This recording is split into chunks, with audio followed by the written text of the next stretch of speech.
So we found out earlier this year that a great friend of NYSSBA and the superintendent's was going to retire. And he announced his retirement. And I've got this whole thing on his biography. I know the most important thing that he likes. He has a master's degree from probably the most prestigious university in the Midwest. That's University of Michigan, right, Tim? Oh, no? I'm sorry. Oh, the Ohio State University, yes. Yes, okay. For some reason, I hear there's some kind of conflict between those schools. I don't know why. But most importantly, Tim has led NYSSBA for, I believe, 20 years. And in that time, I can say and I can attest that there is no doubt in my mind that superintendents and school board members have been brought closer together. Tim isn't only a friend to NYSSBA, he's a friend to superintendents, and he's a friend to me. When I first became executive director, we started this thing of going out to breakfast once a month to just make sure that what superintendents wanted to do and what school board members wanted to do were going in the same direction, or at least we knew what the other one was doing. And I've got to say, it's one of the best things I ever did, and it's some of the best advice I ever got the first time I met with him at that breakfast. And he told me that it's all about the members. And he suggested that I get out around the state and meet with people. And the council staff has been doing that. And I've got to say that the results at the council, participation in events, membership, things are up. And a lot of that is due to some advice from my friend.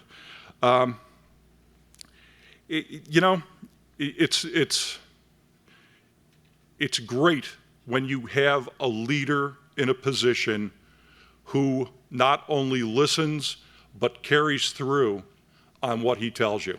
And that's something that Tim Creamer has always done, and it has worked out well for school boards, and it's worked out well for superintendents, and most importantly, it's worked out well for our children. It's my pleasure to introduce friend of the superintendents, Tim Creamer.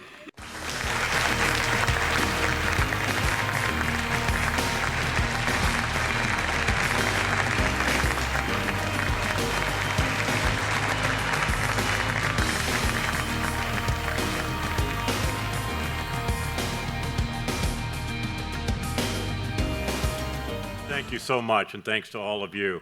I started working for the Ohio School Board Association when I was 26 years old in 1979, and I had no idea what a school board was, and I certainly didn't know what a superintendent was.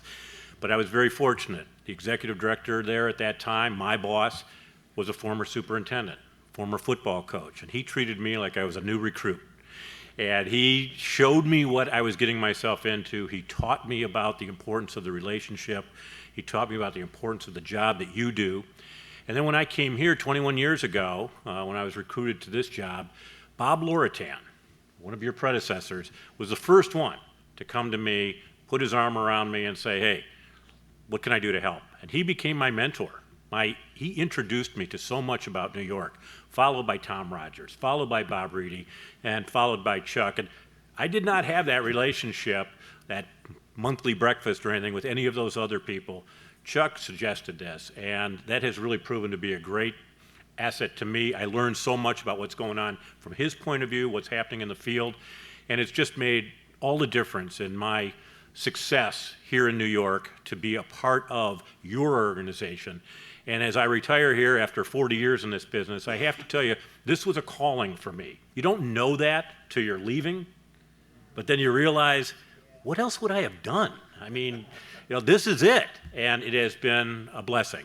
And I truly admire the work that school superintendents do. I always will, and I will always be a friend of this council. Thank you.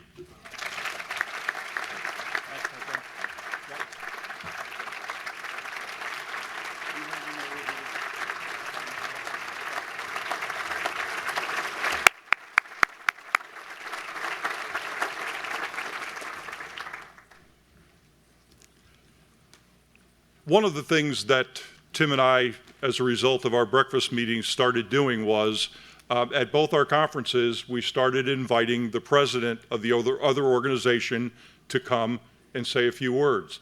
to symbolically show the bond that has to exist between school boards and school superintendents. So it's my pleasure to introduce the current New York State School Boards Association President, Bill Miller. Bill. Thank you, Chuck.